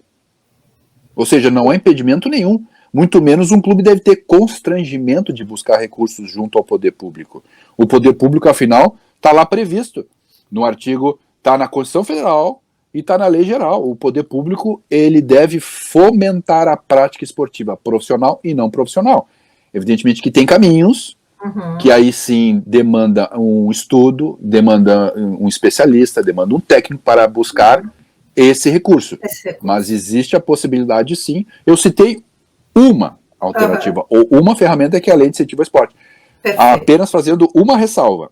A Lei de Incentivo ao Esporte, ela não se presta para, digamos, patrocinar, né? Porque ela é um patrocínio incentivado, que é como a gente denomina, prática esportiva profissional. Mas o centro de formação de um clube é para atletas é para atletas não profissionais. Uhum. O CT da base do Internacional é para atleta não profissional. O CT da base do Grêmio é para atleta não profissional. Se encaixa perfeitamente na possibilidade legal de buscar recursos para, por exemplo, ampliar, melhorar, reformar, ou até construir um novo ao lado, ampliar o complexo, etc. Então, é para a prática não profissional. Perfeito. O futebol profissional ele não pode alcançar isso, mas tem a nova agora tem, só que agora tem uma nova lei, a famosa lei da SAF 2021, que abre a possibilidade de clubes SAF também buscarem recursos mediante a lei de incentivo ao esporte. Clube SAF pode. Então tem mais essa alternativa. Ou seja, existem instrumentos que possibilitam o futebol brasileiro buscar recursos públicos. Esse é o grande resumo. Existem exceções, e essas exceções, elas são, evidentemente, os caminhos para que o futebol também busque o seu, digamos, o seu fomento através é que o dirigente convencional, ele, num primeiro momento, ele apresenta um certo receio de buscar isso, porque ele acha que é o entendimento dele, né? Eu não gosto de empregar essa expressão do achismo, mas eu acredito que, e isso é de conhecimento próprio, num primeiro momento, na lei de incentivo, muitos empresários acreditam que isso é sonegação fiscal, ou seja, por falta de conhecimento, ou por falta de uma instrução ou uma orientação adequada. Num segundo momento, o dirigente de clube, ele talvez não queira se utilizar dessa ferramenta, porque ele pode acreditar que não quer misturar o público com o privado, em razão, aí por outras razões, né, que nós podemos aqui ficar debatendo por algum tempo. Então algum dirigente não gosta de, digamos, se imiscuir com o poder público, né, na sua administração. E assim sucessivamente. Entretanto, uma boa gestão, uma boa administração, dentro, evidentemente, da lei, não há porquê, não há uma justificativa, não há um motivo plausível de você não buscar o recurso. Eu vou repetir. O São Paulo Futebol Clube construiu o CT de Cotia com verba pública, com lei de incentivo ao esporte. Então, por que não? Fausto? Só para completar até justamente essa explicação que ele nos dá, o Dr. Alexandre, sobre o incentivo, por exemplo, para o futebol não profissional, ele encaixa perfeitamente nessa nossa ideia de potencializar os clubes menores. Porque se coloca que os clubes menores não têm a capacidade de, às vezes, formar por falta de estrutura, bom, se esse recurso existe para ir atrás, para clubes criarem seus CTs e estruturarem mais a formação de atletas, não se pode minimizar a importância disso. É o grande boom para os clubes pequenos. Eu acho que eles precisam de exposição, e por isso eu levantei aquela teoria dessa regionalização dos campeonatos, porque eu vejo que desanima não ter essa exposição durante os 12 meses do ano, e sim naquele pequeno campeonato estadual que para mim já faliu, e inclusive a nossa teoria da regionalização era acabando os estaduais, porque tu faz um calendário mais tranquilo e potencializa jogos mais importantes para clubes menores. E eu tenho certeza que um Guarani de Bagé da vida ia preferir jogar uma Série B regional do Sul do que jogar a Série A do estadual durante 2-3 meses. Então acho que o aumento desses clubes em exposição ganharia ainda mais na produção dos atletas. E só para citar um exemplo de que eu acho, né, a formação dos atletas no mundo inteiro, ela não está ligada ao número de habitantes do país, né? Isso já é escancarado, né? Então, quanto mais estrutura tu tem num lugar, mais tu vai formar atletas, independentemente do lugar ser pouco povoado ou muito povoado. Então, olhando para isso, num cenário de 200 milhões de habitantes com estrutura, a gente teria números exorbitantes, ainda maiores do que os maravilhosos que já temos na exportação dos atletas. Meu questionamento é quanto à qualidade dos últimos anos na exportação. A gente tem exportado muito para a primeira divisão portuguesa, segunda divisão portuguesa, para ligas que a gente não consegue colocar os caras em exceção, em ser os donos das ligas. E acho que com esse cenário de formação aqui, isso poderia acontecer. Eu vou até citar um exemplo de um atleta que não passou por base grande no Brasil e é destaque num clube grande hoje, que é o Gabriel Martinelli. Ele sai de um Ituano com 17, 18 anos e vai direto para o Arsenal da Inglaterra. Ele conseguiu se destacar num clube pequeno aqui e consegue ir para o Arsenal da Inglaterra. Faz 2 ótimas temporadas, inclusive foi para a Copa do Mundo. Jogando pelo Arsenal, é um cara que saiu do Ituano. Então tu imagina o potencial que esses clubes que são teoricamente pequenos teriam na formação dos atletas. Então era esse o questionamento e com esse conhecimento do Dr. Alexandre já nos colocou ainda mais opções para até levantar que essa teoria tem um certo fundamento. Eu vou citar só mais um exemplo, que a gente estava falando do futebol uruguaio e paraguaio. O uruguaio, para mim, é um exemplo maravilhoso de formação, porque é menor que o Rio Grande do Sul, consegue colocar uma seleção de futebol em Copa do Mundo, basicamente em todas as Copas, é uma seleção campeã do mundo, é uma seleção que dá trabalho, é uma seleção que a gente sabe que talvez um dos maiores atacantes dos últimos anos é um uruguaio, que é o Luis Suárez. A gente vê a formação de atletas, a gente vê titular da zaga do Barcelona, a gente vê titular no meio-campo do Real Madrid, a gente vê titular no meio-campo da Juventus na Itália. Então a gente vê jogadores com carreira muito legal num país tão pequeno. Então a estrutura é muito bem feita. E para completar, no Equador, tá, se começou a ter um pouquinho desse preparo nas categorias de base, inclusive com o Del Valle, que é um clube que busca o financeiro, é um clube que é formador e busca visar o lucro financeiro, mas justamente por estar estruturado, está conseguindo ter o ganho esportivo também. Então tem o ganho financeiro de formar um atleta e tem o ganho esportivo, porque o atleta de 20 anos que é bom vai te dar resultado esportivo também. Não vai só fazer e vazar, ele vai te dar ganho esportivo. E aconteceu com o Del Valle, que disputou, ganhou a Sul-Americana, inclusive, alguns anos atrás, vem empilhando finais no campeonato equatoriano, inclusive fez agora uma grande venda também do Kendry Pais, um garoto de 16, 17 anos também, para o Chelsea, por mais de 15 milhões de libras. Então, para te ver o quanto um clube desse fica saudável quando começa a formar os atletas. A maior venda da Premier League, se não me engano, na última temporada, foi do equatoriano, que é o Caicedo, que foi formado no Del Valle, foi para o Brighton da Inglaterra, e do Brighton para o Chelsea foi por mais de 100 milhões de libras vendido. Tu imagina isso?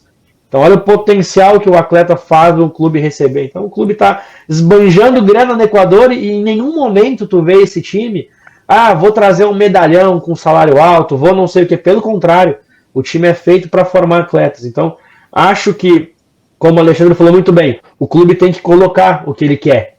Eu vou ser um clube só formador, eu vou ser um clube só não sei o que, blá, blá, blá. Mas mesmo o clube que escolher ser só formador, ele tem que fazer isso entendendo que ele vai ter ganho esportivo também. Porque tudo isso está linkado junto. E acho que a gente precisa para o futebol brasileiro voltar não só ao caminho das vitórias, mas ao caminho de ser talvez a melhor liga do mundo. A gente potencializar mais os atletas. Em outro debate, até um pouco antes do debate da separação dessas ligas e tudo mais na formação, a gente levantou num programa, e eu falei isso até com uma certa tristeza até no Campeonato Brasileiro. Eu sou um cara que gosto muito do jogador argentino, gosto muito do jogador uruguaio, eu gosto muito dos atletas sul-americanos porque eles me parecem mais passionais com o esporte. Eles me parecem mais engajados na luta do jogo, em querer vencer, e menos, digamos, que nas redes sociais, o que vai impactar depois e tal. Eles me parecem mais importantes com o resultado e com o profissionalismo do esporte. Mas eu levantei que estava insatisfeito porque no próprio Campeonato Brasileiro a gente vê muitos atletas sul-americanos que não são, talvez, o classe A do sul-americano, sendo destaque num Campeonato Brasileiro onde a gente não está conseguindo, com os nossos brasileiros, conseguir esse destaque. E eu faço uma crítica, não porque eu não quero o estrangeiro aqui, pelo contrário, eu gosto mais, inclusive, sou colorado, e para mim, o D'Alessandro foi um ídolo para mim, eu adoro ter vários estrangeiros no meu time, mas eu fico, às vezes, meio incomodado em que a gente não consegue formar esses atletas. Eu peguei e citei um exemplo de cada time, eu falei, Tu pega hoje no Brasil, que tem um poder financeiro dos clubes absurdo. A gente no Brasil paga salário de clubes grandes na Europa, não é salário de clubes pequenos. Tu vai pegar um 20º na Premier League, os caras não estão ganhando o que ganha Inter, Grêmio. Eles pagam muito bem, cara. Então tu pega um time, por exemplo, como o Internacional. O Inter é até mais dos estrangeiros, mas eu vou citar um de cada. A gente pega o Fluminense, eu citei, o Cano. O Cano veio pra cá e, centroavantaço, gol pra caramba. O Cano teve uma carreira mediana na Colômbia e nunca foi nem convocado pra seleção. E aqui é um monstro. O Palmeiras foi lá e contratou o Aníbal Moreno, que jogou várias temporadas no Racing, que oscilou até em algumas temporadas e foi bem em outras, mas não era nem um monstro na Argentina e hoje é dono do meio-campo do Palmeiras. A gente pega um Flamengo que trouxe o Pulgar, que foi escorraçado da Itália e virou dono do meio-campo do Flamengo na primeira função. Não vou citar o Arrascaeta porque tem qualidade pra caramba, mas tu vai indo nos outros clubes brasileiros e tu vê que a gente não tá formando nem o mínimo para fomentar esse próprio campeonato brasileiro. Então era esse o desânimo. A gente tá pegando, aliás, os caras que a Argentina, a Colômbia, o Equador nem conseguem mandar para fora, e esses caras vêm ter destaque aqui no nosso futebol. Mesmo a gente tendo todo esse poder financeiro absurdo no comparativo com os outros clubes e até com outros cenários do futebol mundial. Então era essa incomodação que a gente tinha. A gente criou a gente teve essas ideias ali, tipo, da falta de formação, muito por causa disso também, porque até no nosso próprio futebol a gente não conseguia mais ser tão dominante nos nossos próprios clubes. Muito bem colocado. Hoje tenho certeza que a gente trouxe muito esclarecimento com a presença do nosso querido convidado, o doutor Alexandre Lopes. Estás convidadíssimo a participar novamente, doutor Alexandre, porque, inclusive, a gente pode observar, trazendo uma análise do nosso bate-papo hoje, que existe muita fragilidade no conhecimento jurídico. Por isso que muitas das ações acabam não tendo vigor, não tendo práticas dentro do nosso Brasil, por desconhecimento jurídico, por projetos que desconheçam as leis, porque existem muitas situações que a gente poderia, como você disse, estar aproveitando as próprias leis de incentivo do esporte. Mas acredito que isso talvez nem tenha tanto engajamento por apenas desconhecimento e por um projeto bem lapidado, organizado para execução. Mas isso que é bacana. Hoje, com a presença do doutor Alexandre, a gente pôde entender um pouquinho mais e é um processo. Conhecer o direito, as leis, é um processo, não é no primeiro momento a gente começa a se familiarizar. Então, é muito importante a presença do doutor Alexandre para que a gente possa ir trazendo, inclusive para o telespectador, essa noção de conhecimento e essa troca com esses anseios e essas nossas expectativas, como tanto torcedores, como comentaristas e conhecedores do esporte, como o Fausto, como o Ernest, e eu como leiga, mas como uma comunicadora e o papel da população, que também busca ter conhecimento. Então, agradecendo e deixando um minutinho da despedida do nosso convidado de hoje, Alexandre Lopes, que nós já estamos no limite aqui da nossa programação, mas agradecendo e parabenizando o esclarecimento, ficou muito claro, ficou muito didático, inclusive, para todos os nossos telespectadores, Alexandre.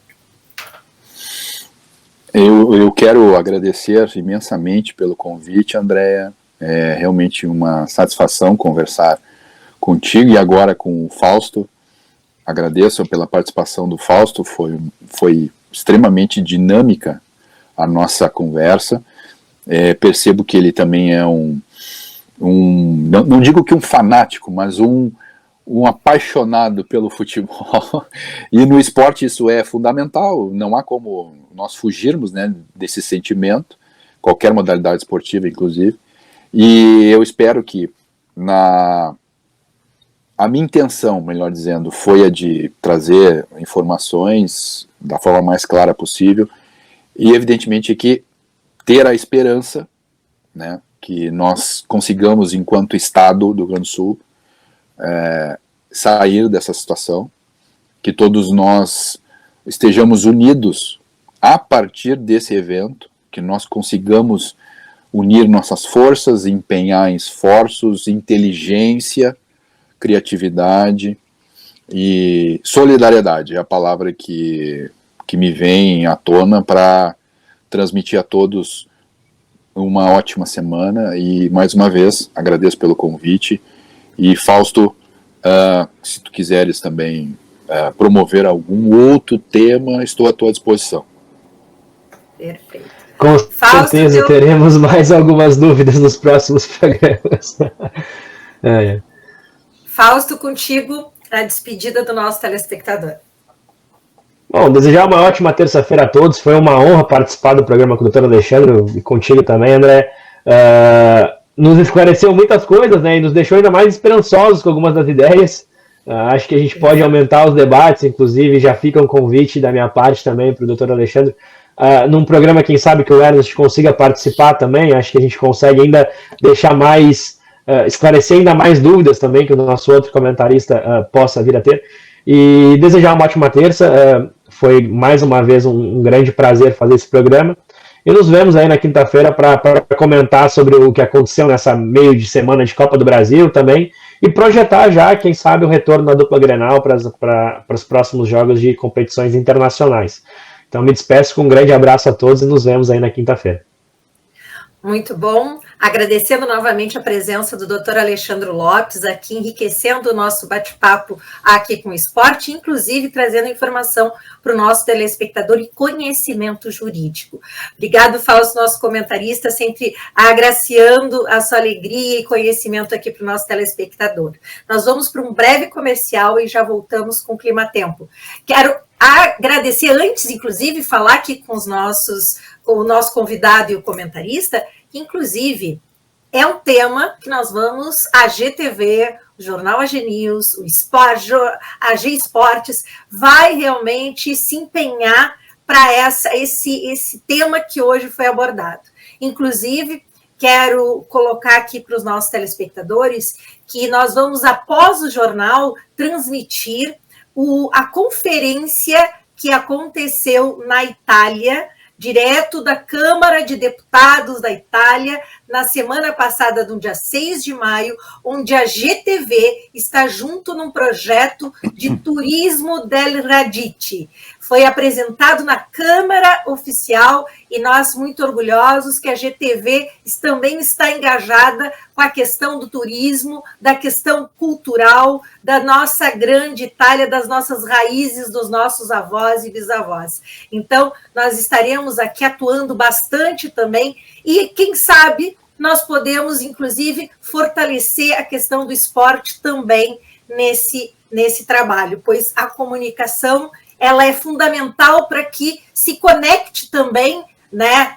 Tanto time, tanto turismo, ela é o meio exatamente dessa aproximação, que a gente possa ser essa porta também internacionalmente. Muito obrigado e deixo aqui o convite para que assistam também a programação após o encerramento. Bom, nós vamos para um breve comercial e já voltamos. Beijo, Alexandre, beijo, Fausto. Até daqui a pouco.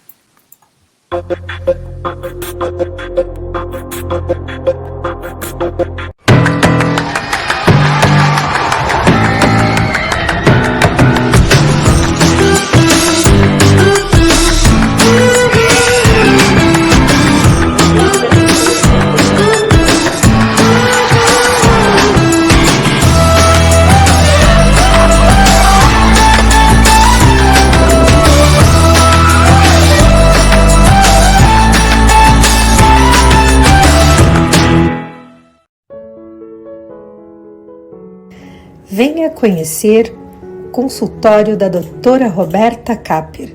Especialista em ortodontia, doutora Roberta Capper, com mais de 20 anos de mercado, atende com excelência na Avenida Cristóvão Colombo, 1081, sala 404. Ou ligue para agendar a sua consulta 99282-7349.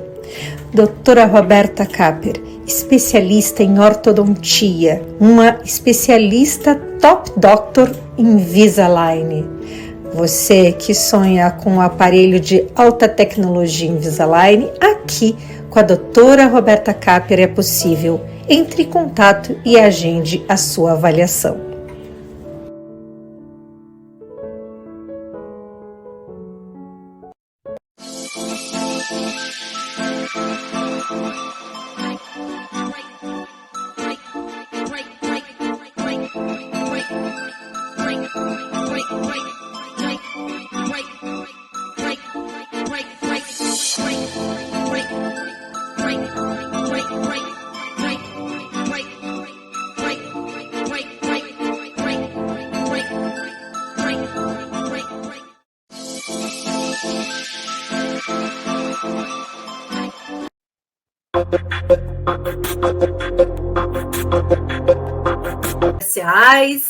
E agora nós vamos para o clima-tempo, querido telespectador.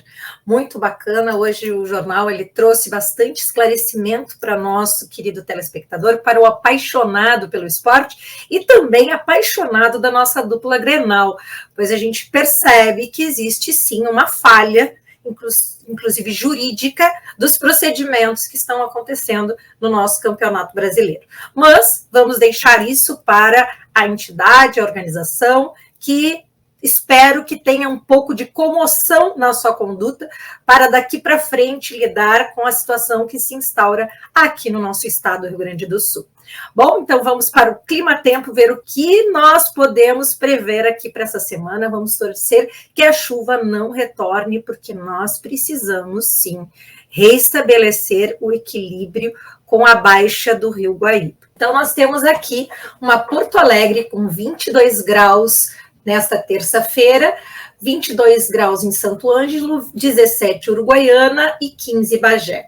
A gente pode observar pelo mapa aqui no nosso Rio Grande do Sul que nós temos aqui uma Serra Gaúcha, a nossa região da grande Porto Alegre, totalmente com sol, com muito sol, graças a Deus. Mas a gente pode observar que nós temos aqui na região de Bagé, Rio Grande, uma massa de descarga elétrica absurda. É realmente um estágio, pelos pontinhos amarelos que a gente observa, de muita descarga elétrica. Então, a gente pode ver que a chuva, ela passa nessa região, ela não é uma chuva de muita intensidade em volume, mas está chovendo e a gente pode realmente observar esse montante de descarga elétrica pontualmente aglomerado em um ponto, né, nessa região. Então, vamos ver como que vai se movimentar, porque vamos ver se ela se dissipa para o Oceano Atlântico. A gente pode observar que durante o dia ela não segue em direção à nossa Porto Alegre nem Serra. Ela é uma massa de ar frio, provavelmente, que vai se deslocando em direção ao Oceano Atlântico, graças a Deus. Então, vamos trazer aqui, vamos ver o clima-tempo nesta terça-feira em Santa Catarina, 25 graus em Florianópolis, 26 Chapecó, 19 Lages. O céu também, clima aberto em todo o estado de Santa Catarina, né? Passou aqueles 2 dias de chuva intensa no estado, mas já volta o sol e uma temperatura agradável até, porque 25 graus, 26 já é uma temperatura agradável aqui na região de Santa Catarina. Estado do Paraná, nós temos 18 graus em Curitiba, 25 Londrina, 25 Cascavel. Já temos uma queda na temperatura em Curitiba e podemos observar que o estado do Paraná segue com tempo firme, sol. Teve um pouquinho de chuva lá na divisa com Santa Catarina, mas foi exatamente para reabastecer os rios, porque realmente tem tido muito tempo seco na região do Paraná. Vamos ver amanhã, na quarta-feira, o que aparece no mapa. Nós temos aqui Porto Alegre com um aumento repentino da temperatura, vamos chegar a 28 graus, 26 Santo Ângelo, 21 Uruguaiana, 20 Bagé. Esse aumento de temperatura já nos assusta. Por quê? Porque é sinal de chuva, de confronto, de choque térmico entre massas de ar quente e massas de ar frio. Nós temos aqui essa massa, né, perpendicular, essa massa horizontal perpendicular, que vem vindo aqui da região do Uruguai, Argentina, que vai estar chegando amanhã em Rio Grande, Bagé e Uruguaiana. Então, essa massa de chuva, vamos ver como se comporta, se ela vai chegar a afetar aqui a nossa região da Serra e Porto Alegre. A gente pode observar que essa frente, ela se movimenta, ó, ela vem vindo aqui da região, ó, do Uruguai, Argentina, e ela passa pelo Paraguai, né, mais Argentina, e vem descendo aqui, né, então ela se direciona para o Oceano Atlântico. Então nós teremos, sim, o risco de inundação lá em Rio Grande, que já está carregada na Lagoa dos Patos pela enxurrada aqui da nossa serra, então nós teremos, sim, um risco de inundação na região de Rio Grande, Pelotas. Então vamos observar aqui no mapa como que vai ser para Santa Catarina. Nós teremos aqui em Santa Catarina, amanhã na quarta-feira, 25 graus em Florianópolis, 23 em Chapecó, 18 Lages, seguindo o tempo firme e quente, muito sol. Estado do Paraná, 21 graus em Curitiba, 24 em Londrina, 23 Cascavel. Já Curitiba tem um aumento na sua temperatura, seguindo céu limpo, claro, com muito sol em todo o estado do Paraná. Vamos então ver na quinta-feira o que nos espera. Gente, o que eu não gostaria de informar, nós podemos observar aqui no mapa. É como a gente viu. O aumento da temperatura não seria favorável aqui no Rio Grande do Sul. Na quinta-feira, teremos uma excessividade de chuva, de volume de chuva em todo o mapa do Rio Grande do Sul. Teremos 21 graus em Porto Alegre na quinta, 21 Santo Ângelo, 17 Uruguaiana, 15 Bagé, 18 Rio Grande. E a gente pode observar pelo mapa na quinta-feira, que ele toma conta de todo o estado do Rio Grande do Sul, e essa chuva vai atingindo a Serra Gaúcha. A gente pode ver que com também descargas elétricas. Vamos ver como que ele se comporta. Se ela é uma chuva intensa, ó, é um volume de chuva que vai se movimentar por todo o estado do Rio Grande do Sul. Teremos, sim, volume de chuva em toda a base, em todo o estado territorial do Rio Grande do Sul. Essa chuva, ó, ela vai se movimentando, então nós teremos, sim, bastante movimento da chuva durante a quinta-feira todinha. Vamos aqui, quinta-feira, estado de Santa Catarina, 27 graus em Florianópolis, 24 em Chapecó, 22 Lages. Seguimos com tempo firme em Santa Catarina, aumento na temperatura. Estado do Paraná, como podemos observar, 23 graus em Curitiba, 27 Londrina, 24 Cascavel, mas essa chuva não interfere, ela não passa pelo estado do Paraná. Vamos ver aqui se ela chega a interferir aqui no estado de Santa Catarina. Ó, alguma coisa sim, ela passa, né? Ela se movimenta, ó. Ela vai se movimentar, assim, na quinta-feira teremos, sim, ó, uma movimentação de chuva em todo o sul do Brasil. Ela vai atingir fortemente o Rio Grande do Sul, vai passar pelo estado de Santa Catarina e vai também passar pelo estado do Paraná, lá na divisa com Paraguai e Argentina. Então, divisa aqui na Serra, Chapecó, bastante chuva, Lages, e chegando, sim, ao litoral também, litoral de Santa Catarina na quinta-feira. Vamos ver na sexta-feira o que nos espera. Sexta-feira nós já temos uma baixa na temperatura em Porto Alegre, 15 graus em Porto Alegre, 12 em Santo Ângelo, 13 em Uruguaiana, 9 em Bagé, uma queda bastante expressiva em Bagé, 12 em Rio Grande. A gente pode observar nessa linha que toma, né, parte dessa chuva, divide totalmente o nosso estado do Rio Grande do Sul. Então, nós teremos aqui bastante chuva em Porto Alegre, toda a região de Rio Grande, Pelotas e Serra Gaúcha. Então, nós temos já que nos preparar que vai ter, sim, aumento aí na possibilidade dos rios, esse pouco que a gente conseguiu, né, vibrar com essa baixa dos rios, a partir de quinta e sexta teremos aí bastante chuva. Estado do Santa Catarina, 26 graus em Florianópolis, 13 de Chapecó, 16 Lages, podendo sim se movimentar essa chuva lá para a região lá de Santa Catarina. Vamos ver a movimentação durante o dia, atingindo o litoral, passando, mas é uma chuva que passa, um temporal que passa no estado de Santa Catarina e vai direto para o oceano, não vai ter grandes movimentações e prejudicar na movimentação.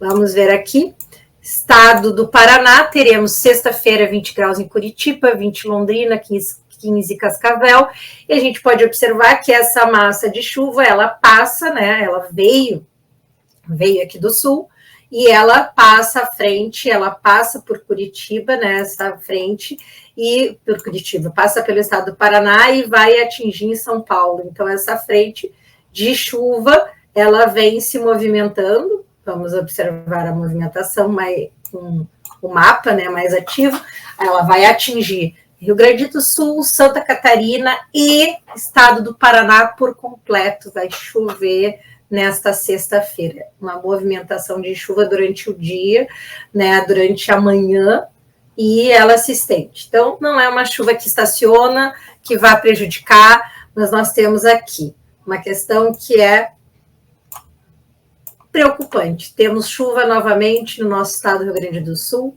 temos que estar alerta.